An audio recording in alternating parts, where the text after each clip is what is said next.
Hey everyone, and welcome back to The Music Made Me. Thank you so much for joining us once again. Please be sure you are liking, sharing, following, subscribing to us on whatever streaming service you're listening on, and head over to social media. Give us a follow there as well. We're on Twitter, TikTok, Facebook, Instagram. Just search The Music Made Me and we should pop up. Today we have a fun conversation with country music artist Robyn Ottolini. Now, you might have just started to hear her name in 2020 with the release of her single F-150, but she has had a much longer career than that. It actually started when she was about 18, and it's gone through many swings and ups and downs, and it's all led to this moment, signing with Warner last year, her song blowing up all over social media, and the release of her new EP. It's all happened in 2020. So please enjoy our conversation with Robyn Ottolini.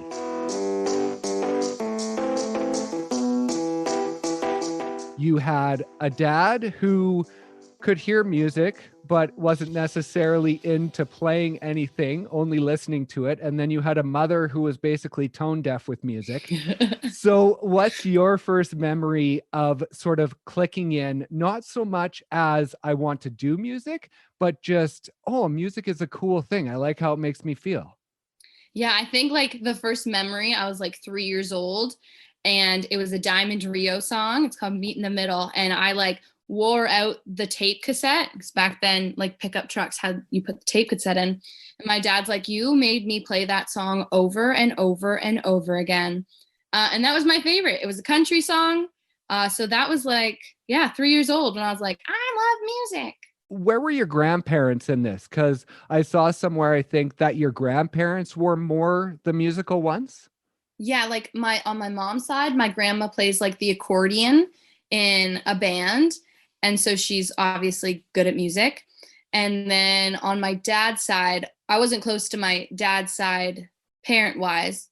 I think I met my grandpa like 3 times, but apparently he loved karaoke. Like he was a really good singer. So maybe it's somewhere in the blood. I have it. It just, I guess, skipped a generation. And so when you were 3, were you singing along at that point or just listening? Well, here's the thing. I had an older sister. She didn't like me that much. I was the annoying younger sister who, got, how older sisters can be. So I like remember, and I don't know what age I was, but I was like, I love this song. And she's like, what are all the lyrics? And I was like, and I sung like one line, and she's like, you only know one line and you love the song. Like one of those things. And I was like, from that day on, I was like, I need to know every single lyric from every single song, and she can never tell me that I don't love a song again. So shout out to my sister for pushing my buttons. And so since your mom didn't really listen to music and your dad played the country, was country music what you grew up on then for the most part? Yeah, definitely. I grew up very country. I was in like 4-H and junior farmers. And I was Princess of the Furrow, which is a plowing. Okay. And then my sister was the queen. So I always was around country music. And then my sister went through her rap R&B phase as, you grow up and you're like, I'm not going to listen to anything but this. Yeah. But yeah, it was a lot of country. And then like my mom would put on the odd macaroni plays the mamba, listen to the radio, like random rock songs. And piano was the first instrument you learned, right? Yeah, I was like 8. And I started piano lessons because my mom's like, you have piano fingers. My grandma's like, put her in piano. I did not like piano. I didn't like it. No? Because you had to read the music and then you had to do one thing with one hand. And I love saying that you had to do one thing with one hand and one with the other, because that's exactly what guitar is. Right, it's yeah. One thing with one hand. But like for me, piano, it just never clicked. I can play chords and everything. Like I get by on piano, but like, yeah, it wasn't my true love. And I quit. So at 13, when you started writing, what was the motivation behind that? Like, was it just one day you started writing, you got that energy, or is it something that from a young age you've always sort of had that in your mind and always worked with words and not so much writing them down but just having them in your head?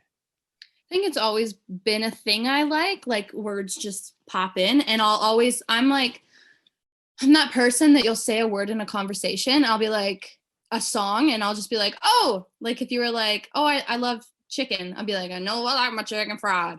And people are like, you do that all the time. So I think like growing up, I always like broke out into song. And then I just started wanting to write songs because I remember being like, there's no song that's saying exactly what I want to say right now. Right. So I'm going to go write it, and I'm going to be Hannah Montana, and I'm going to do all these things. And back then I thought like artists wrote every song they put out. I didn't realize there's a difference between a songwriter and an artist. So I was just like, I love writing music and I'm going to do it. But it was just for fun. It was just a good old time. And so your first song was at 13. And I read that it was like about reaching for your dreams and achieving your goals, and a lot different than it is now. And I think you can still sing a bit of it, can't you? Yeah, it's like it's like, I'll throw the torch up to the sky, really do whatever, it's only me, myself, and I. I thought I was independent. I was like the least independent child you've ever met. I need my mom too much. It's an issue. But yeah. And then that 14 was the guitar, right? When you started picking that up? Yeah. And what was Where are you getting this information from, man? Oh, I just love the internet. Should I be worried?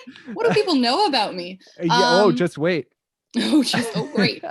2009, August, I picked up guitar because that's how I thought you had to write music. I like begged my parents because I'd quit karate and I quit piano, and they're like, well, if we buy you a guitar, you're just going to quit that too, and blah, blah. And I think it was the best thing they could have done for me, because I'm very much a, if you tell me I can't, I will person. But if you tell me I have to, I won't.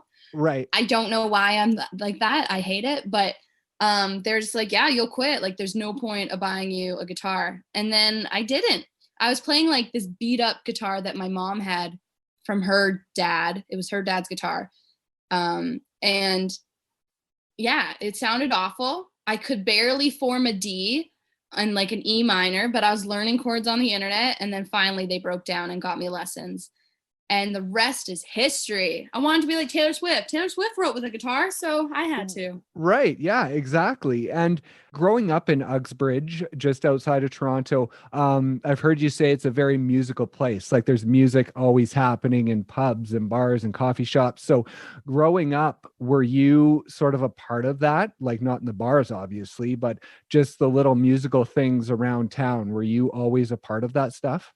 Yeah, like my parents put me in musical theater when I was younger, and I was always like the extra. Like I never really had a big part ever, but that's fine. Look at me now. But yeah, so I was always in musical theater, and then when I was like 16, like the high school would put on open mic nights, and then if I go to a bar, my dad would drink and I would eat, and then I'd play. So yeah, it was great. They always had festivals going on. Uxbridge supports live music like it's insane. Every night of the week, there's probably live music somewhere that you can go to. So if you had grown up somewhere else, say in Toronto, where it's a bigger city and maybe you didn't have access to that, do you think things would have turned out differently?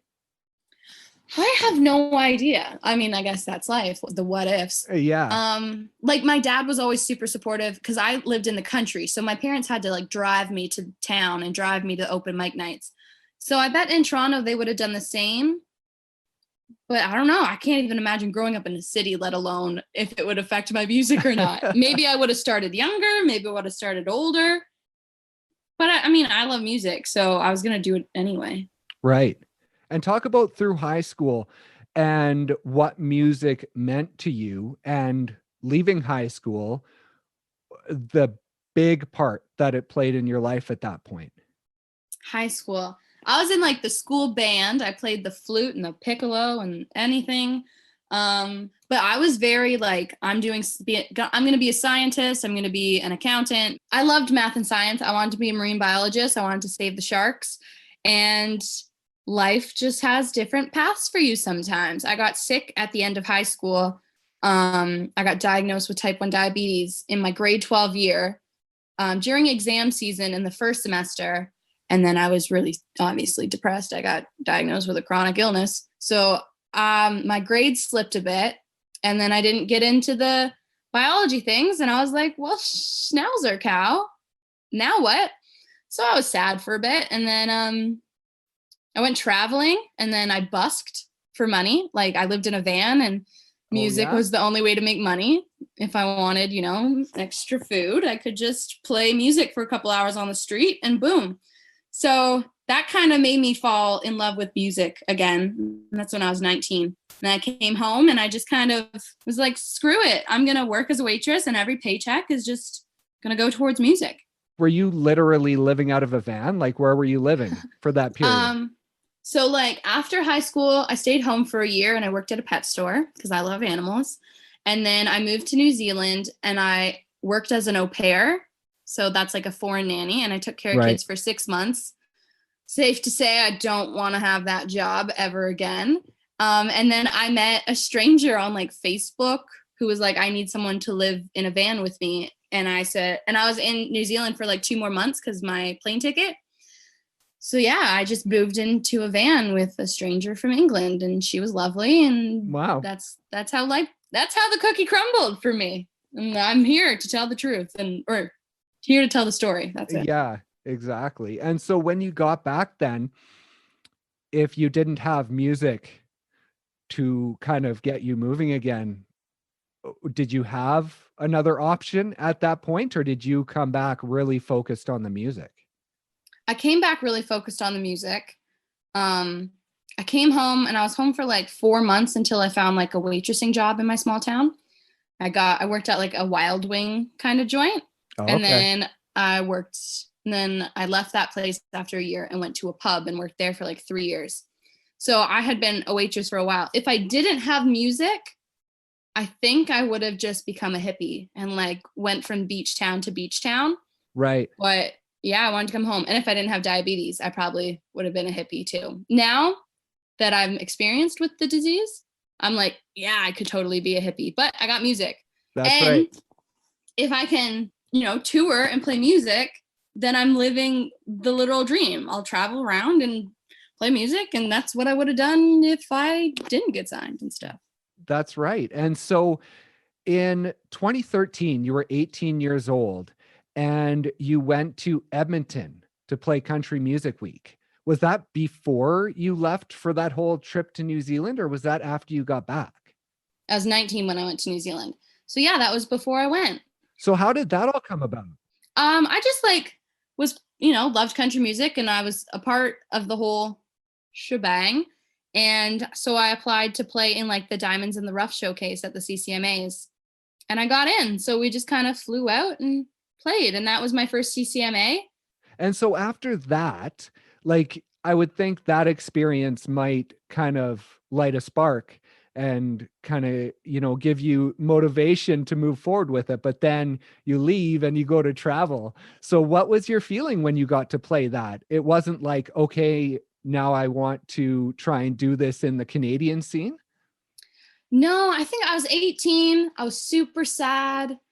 I don't know. I just wasn't happy. So I thought, why don't I get a change of scenery? And that's why I went. And then I went to New Zealand pretty much like in the next year. And I think I just needed to grow as a person. And the thought of just going all in, because I had recorded music back then that you'll never hear unless you found it somewhere on the internet, because you never know with you, Brendan. You never know. No, I don't think I was able to, unfortunately. But yeah, so I did like record music when I was like between 17 and 18, and then got to the Diamonds in the Rough. But no, it was just like one of those things you never think you can make, or at least I didn't think you can make a career in music. Right. Again, none of my family does that. We're all like, my mom was an EA and my dad's a truck driver. Like, you do steady jobs and you make steady income and you make a life.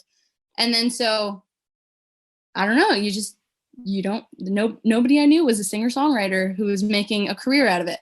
Right. So then, I just went to New Zealand, and I was like, I'll just travel and be free. Right. And it kind of, I don't know, kind of got me back to who I was. And then I was like, wow, I really want to come home. And then when I came home, I was like, Uxbridge is the best and music is everything here. And I was very happy to be able to do it. And it's funny, you mentioned recording music back in 2013 before you left. And I wasn't able to find the music, but just looking at my notes here, funny enough, I have that looking through your social media in October of 2013, you had a studio selfie on your Instagram. So I was going to ask you if you were recording music back then, but you already answered that question. So yeah, I was. People were writing music in like my hometown and they were just looking for like a demo singer. And my neighbor was like, I know a girl who can sing. And then they were like, do you write music? And then I showed them some songs I had written because they're like, your songs are kind of better than our songs. Like, do you want to record your songs instead? And I was like, sure. And they were great. Their names were Jim Nolan and Mike Lever. And they did like make me feel like, yeah, I could do music for a career. Right. But you know how sadness works. And then yep, I needed to change the scenery.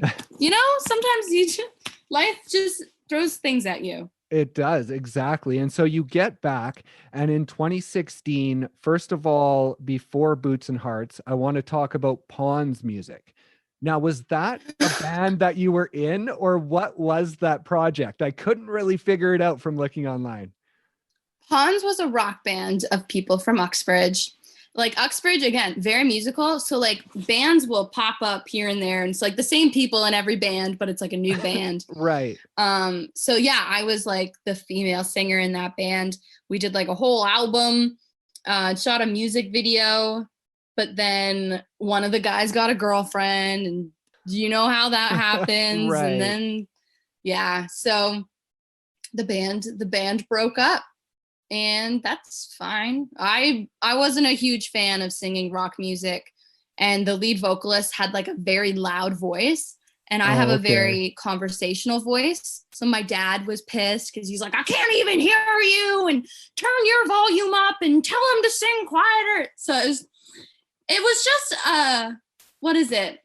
A good reason not, or like when it's like, that's why you don't do rock music. That's why you should keep doing country music. Right. Yeah. It was like a redirectional thing. I tried something. No, it doesn't work for me. And now I'm like, good to stick with country. Yeah, exactly. And so that year as well, in 2016, you were the second runner up in the Boots and Hearts Emerging Artist Showcase. I was actually third. Everyone thinks I'm second though, and I'll take it. That's what it says online. They're lying to me. Everything's true online. I know. What is going on? Trust me. Yeah, every interviewer is like, you got second. And I'm like, nope, I'm actually third. Well, but the second runner up, that would be third. Second runner up. Yeah. You have the winner, and then you have, the first runner up and the second runner up. So, okay. Yeah. Then you're right. I'm second runner up. I'm right. Sorry. Come on. Jeez. Shoot. Thinking I'm That's wrong. actually a funny story though. So like the Boots and Hearts thing, you apply and then it gets down to like the top 10 or top 8. Yeah. And then it's like voting. So it's fan base. You vote. Whoever gets the most votes gets like the latest time slot, like later in the afternoon, so that more people would be there kind of thing. Right. And I got the least amount of votes because who freaking knows Robyn Ottolini? Nobody. And then, so I played first. I was supposed to play at noon, but then the gates hadn't even opened at noon. So like nobody was there. And they're like, we're going to push it back 15 minutes. Like, it's super unfair. And I'm so glad they did, because Uxbridge is a country music town. Right. And pretty much everybody I know from high school goes to Boots and Hearts. So at like 12:15 on a Saturday at Boots and Hearts, there was like, it was so packed for me.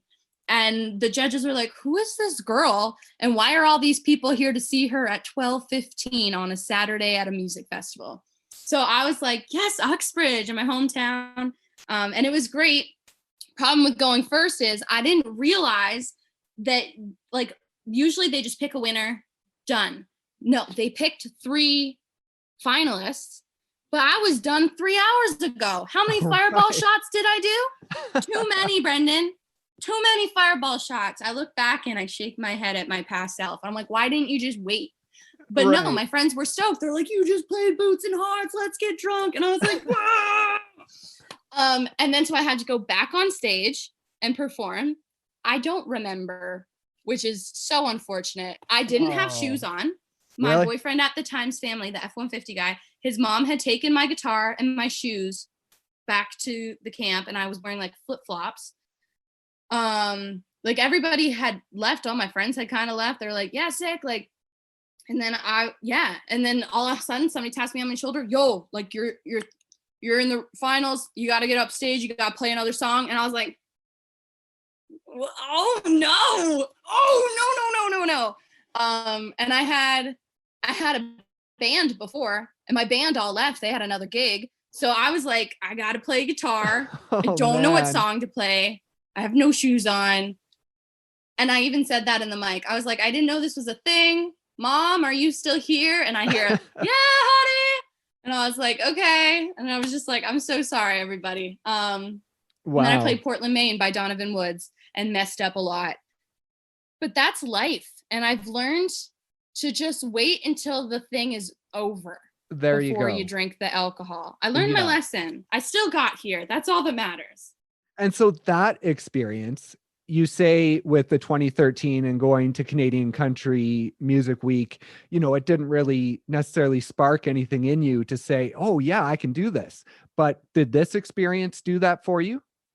I think so. And I love it. I think so. Well, it was just like, I think when I came home from New Zealand, I already had the itch. I was like, I want to be a musician. I want to play everything I can. And then when I got into Boots and Hearts, it's like, yeah, I'm like doing the thing. I'm doing it. And then so I think it was just like more snow to add to the snowball. It wasn't the spark, but it definitely kept the flame lit. So before you release an album, October 2018 at the Rockin' Horse, you play your first show as a band. So at that point, you formed yourself a band. So were those all local players that you got to play with you? And is it the same band now? Rockin' Horse, I had one single out, I believe, called Where We're At. Right. Am I right? I believe so. Yes. I had started, I guess it was April, I'd started working with Mark Schroer and Eric Fentelman because I love songwriting. Now, and how I was did like, you get connected to them? Instagram. Oh, nice. Yeah, I had met with other producers, and I don't know, I'm like a huge trust your gut. If something doesn't feel right, just run away. You don't have to explain yourself. Right. And I worked with these who I'm friends with. I love them, but I was like, this just doesn't feel like what it's supposed to. So then I messaged Mark on Instagram. I said, hey, I know you don't know me from Adam. I'm a songwriter. I want to record some music. How much? And do you want to hear it? And he's like, sure. Like, these are my prices. I work out of here. Send me some songs. And I sent him like 20 songs. And he's like, who the heck is this person? Right. And he loved it. He thought I was hilarious. He thought I was ballsy. And he was like, I totally can get behind this. And then he's like, my friend Eric, actually, we're going to start producing together. I showed him your stuff and he loves it. And he thinks you're great and funny. And I was just like, sick. So we kind of sat down, chose the songs from the first EP, and we went with Where We're At as like the opening single of this new music that is me. That's awesome. So your first time playing was October 2018, and then you released Where You're At before that. And then the beginning of 2019, you dropped your first EP. Now, along, all the way along, having this journey, at that point, how did that feel? Was that like the nail in the coffin of, okay, I'm on the way. This is what I'm doing? Pretty much. I released that EP independently, of course. Yeah. No management, just me. I had no idea what I was doing. This is a perfect example, is you don't have to be perfect, just do it kind of thing. Because I think a lot of people get held back by, I want my first single to be perfect. I want my first EP to be perfect. Screw it. You're never going to be perfect. Just put something out for frick's sake. And you can get more perfect as you go. So I released it. The release show was at the Second Wedge Brewery, which is in my hometown. And it was February, and we packed it. It was complete capacity. There was a lineup out the door, which was crazy. And that's, I think, the moment. I was like, all these people think I can do it. A room of 90 people came to see me play songs. And I'm slowly getting better at performing. But yeah, it was nerve-wracking. But I was like, heck yeah, this is it. This is me. What was the feeling with that EP? Because you didn't hold on to it very long before you started releasing more, right? Because you released F-150 just a little less than a year later. So were you focused on really being able to get more out there right away? I think like the feeling of putting music out was like addicting. And after a month goes, or like even like the day it's released, I'm like, when are we starting the next song? Right. And the poor guys, are you sure you want to start now? I said, let's get right back in. And we released a song called Good Shit in October 2019. Right. Yeah. So how many months is that? 8 months after? Yeah. And yeah, it was just like an addicting feeling. And I love songwriting. So it's like, it's not like there's any shortage of songs. I can just keep putting things out. My mouth will keep running. It'll keep coming. So I think Mark's sentiment was like, the more music you put out, the more your story is being told. Like with each release, somebody's going to notice you a bit more. Right. Like the snowball will keep going. So that was always like, yeah, if we're going to make people listen, we don't want to give them 4 songs and then they forget about me. So let's just keep doing songs. February 2020, you release the new EP. And then February 17th, you have the CD release show at the Rockin' Horse again. And then basically a month later, the world shuts down. And so where were you at that point in your mindset of being an artist and where you wanted to go and what that stoppage meant for you, considering you had just released that EP? Yeah. So January 2020, Mark and Eric, my longtime producers at this point, were like, Robs, we believe in you like we believe in nothing else. Like, we're full in. We want to manage you. We want to help you become like a household name kind of thing. Right. They're like, we know we're just a couple kids just like you, but like, we'll fight for you harder than anybody else will. I'm their first person they've ever managed. Also, they're like best friends since high school. So like they're tight. Right. And then so January, and they kind of helped with the whole game plan. Like, how are we going to roll these songs out? How are we going to make the content for them? How are we going to tell the story? Because I was a waitress, or actually at this point I was a barista. So I had very small amount of money. So what we had to do was just be creative with what we had, which is an iPhone and recording stuff. And we just kind of told the story the best we could. And the rollout was awesome. The reaction to these songs, the reaction to F-150 alone, like that was the first one I dropped off the EP. And it was just insane. I think it was like 10,000 streams in a day. Right. Which like for an independent artist with no playlist, like, okay, I'll just go disappear for a second. I'm probably lying. It was probably like 10,000 streams. But I just kind of knew like, oh yeah, we're snowballing. Like, this is it. Mark was booking me shows left, right, and center. He's like putting my name in every door he can. And then the world shut down. You're right. So I am, I'm very sensitive, we can say. I'll say I'm sensitive. So I was like, there's people dying. I don't feel okay promoting anything. I want to lie in my bed all day. I'm depressed. And Mark was like, oh, okay. Yeah. He's like, how long till you think you bounce back? I was like, there's no timeline. He's like, in a week, I want you to maybe just like write a song, like do something. Right. And he kind of was just like, just keep going. Like, yeah, it's unprecedented times. We don't know what the future holds, but why stop? Like, people need music, Robyn. It's never not gonna, just because like the world shut down doesn't mean people don't need music. If anything, they need it more. So then I was like, okay, like, you're right. I'm gonna suck it up, pull on my pants and write music. And I did that. This was the first time in my life with music that I wasn't working a part-time job as like a server or something. Right. So it was the first time like I can dedicate a whole day to writing songs and making content. And that was kind of fun. I was getting paid by the government with CERB, and for the first time in my life, I was just getting paid to do music. And I was like, holy crap, this is fantastic. And so I was just looking for ways to tell the story of F-150, keep it going, keep people talking about it months after. And then TikTok obviously showed up. Yeah. And my boyfriend loved TikTok and we always watched it together. And I didn't realize people were like posting music on there. I didn't realize people could blow up. Right. And then in the summer, my neighbor was like, hey, I see like people share their music on TikTok. Have you ever thought about that? I was like, it seems kind of odd. And he's like, yeah, I mean, if you want to do it. And then I did. And like the first music video I posted blew up and I was like, oh, schnauzer. Yeah. And then from then on, I just kind of kept sharing and kept telling the story and looked for interesting parts in each song to like make a trend with. So yeah, even in dark times, like adaptable is definitely something I will call myself. Let's talk about sort of the flip side of, you know, the positive of having your song go viral. Now, I noticed you just posted a video on your Instagram, maybe even yesterday, basically saying, I have other songs. Hi, the F-150 is not my only song.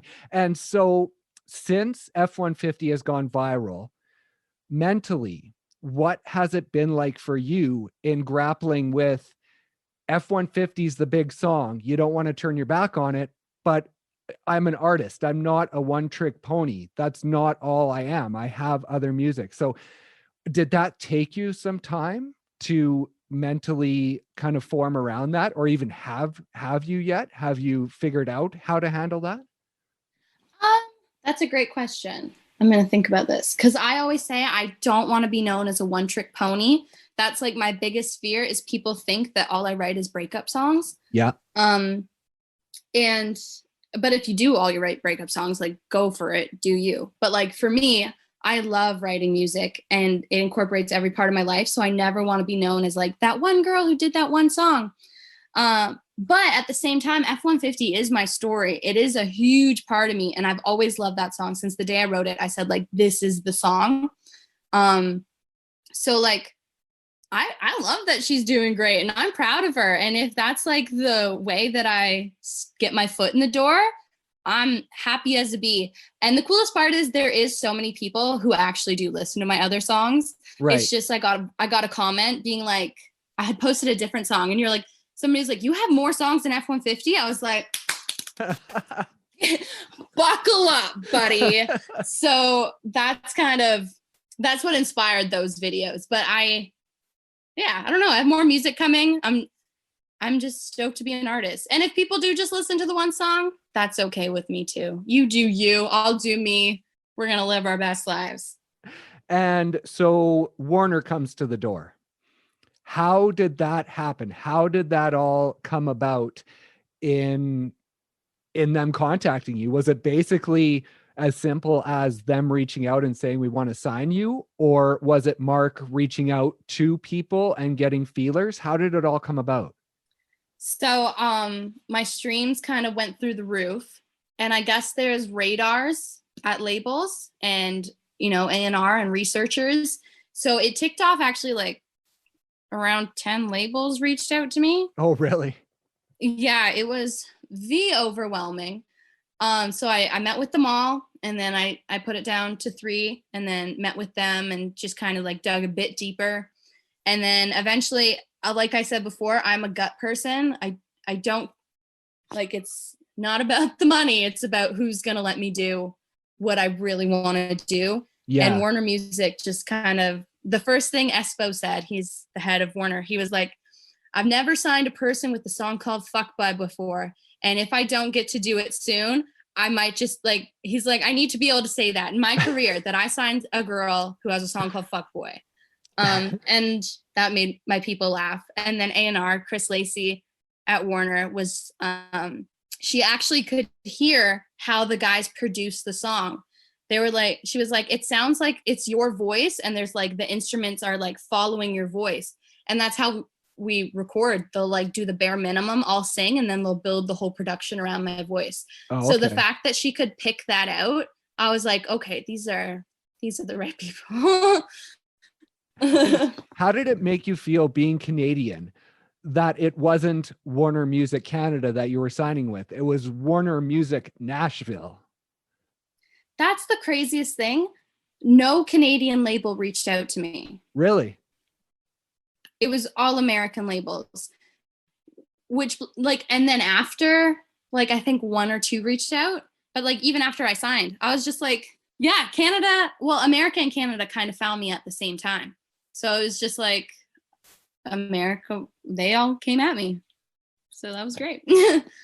And I saw a quote from another interview, and you said you had always, dreamt of going to Nashville, but if you were going to go, you wanted to be invited there. You didn't want to just move there. And so one of the funny things, I was talking to Tim Hicks, and he had mentioned one of his first times going down to Nashville. He was in a cab, and the driver asked him if he had met anybody while he was in Nashville.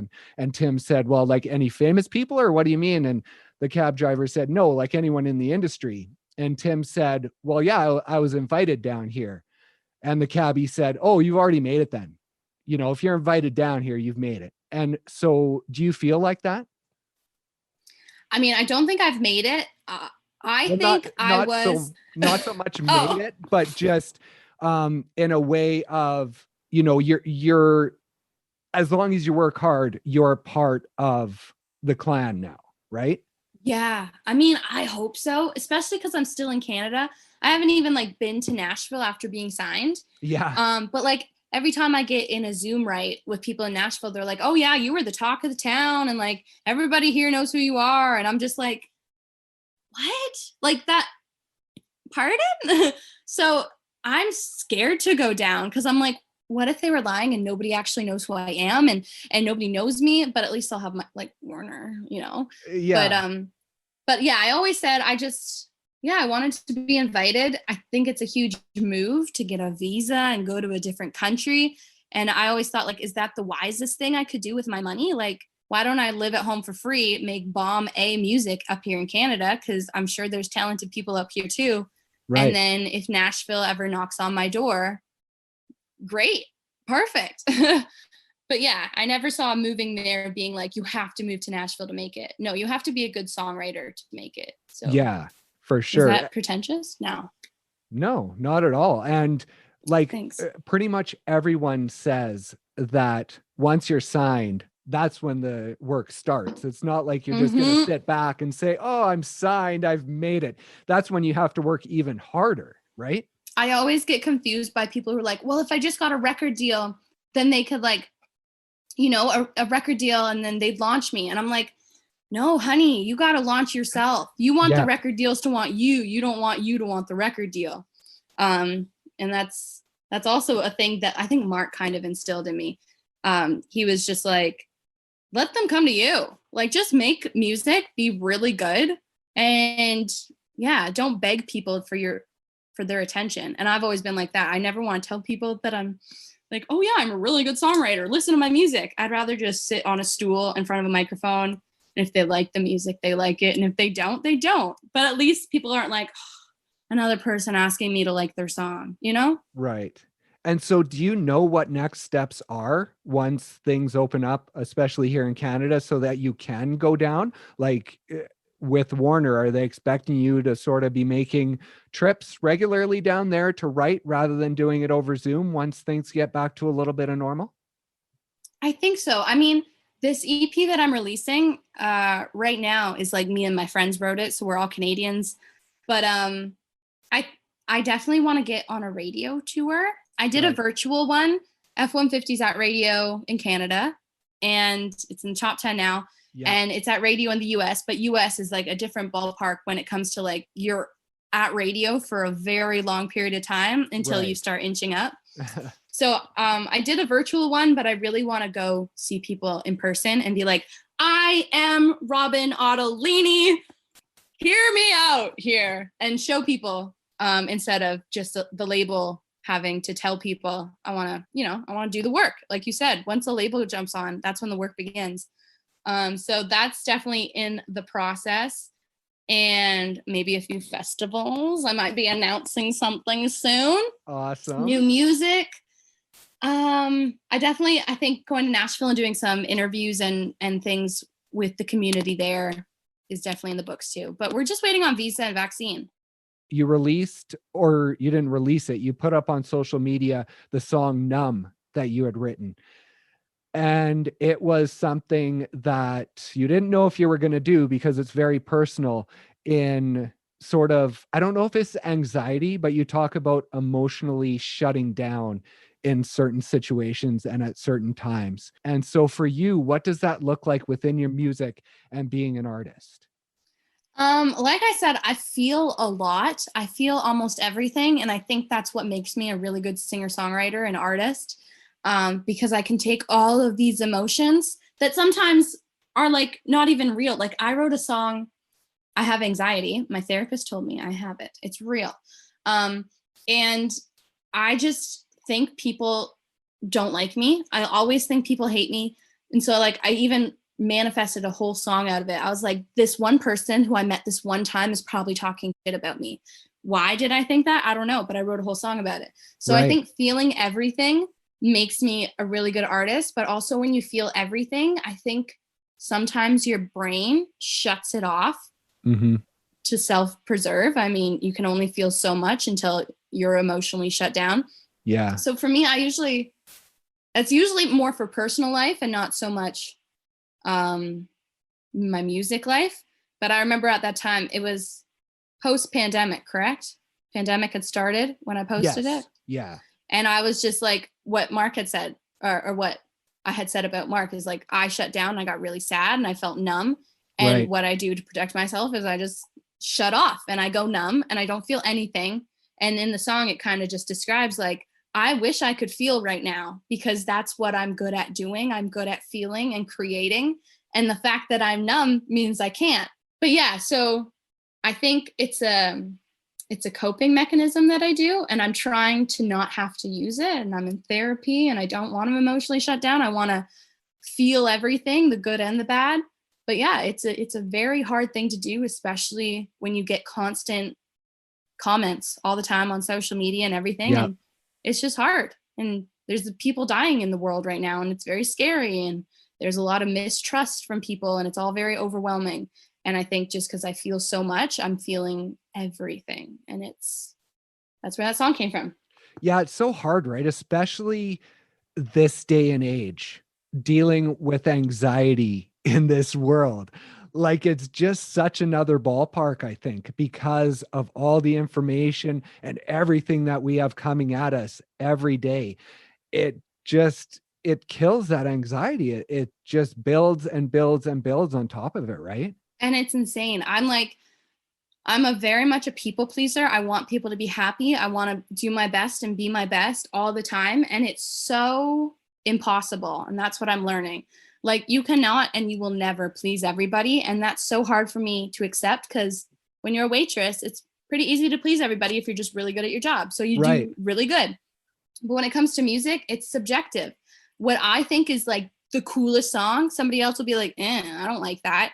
And I think being an artist, I'm like slowly learning that like I will never please anybody. I just have to please me and like my team and my inner circle, as my therapist calls it. I have like 4 people in my inner circle. As long as they're happy, screw everybody else. But social media definitely makes it a lot harder when people are constantly like, you seem like this and you're this and this isn't funny and you're ugly and you're just like, are they right? But then you got to go to your inner circle and be like, hey, am I ugly? And they go, no. And I'm Right. just like, oh, okay, cool. Yeah, no, anxiety's hard. Yeah. It's And hard. how important is that inner circle going to be when you eventually do go to Nashville? Because I So imagine important. that's going to be a pretty big culture shock for you in being in that environment all of a sudden. So that could be an environment where that anxiety just like shoots higher than you've ever had it, right? Because all of a I sudden you're around pretty much everyone in Nashville wants to be a musician. The best musicians out there live there. So that's going to be a crazy environment for you. It's very difficult. But again, I think it's kind of nice that I got signed during a pandemic because I can process all these emotions while I still live with the most important people in my life. And like so many times I'll be like, I don't deserve this. I'm not good enough. I will never be good enough. Like, look at Maren Morris, look at Casey Musgraves. They're so amazing. And then Mark and Eric will look at me and be like, yeah, but so are you. And you make really good music. Nobody can write like you can. Nobody can do this like you can. And so like, if I'm not the best vocalist, who cares? If I'm not the best at this, who cares? Like, nobody can do me. And I think I find solace in that. So when I am surrounded by the best of the best, I'll be like, they're all amazing and I appreciate all their talents, but I'm also talented. I'm also allowed to be at this table.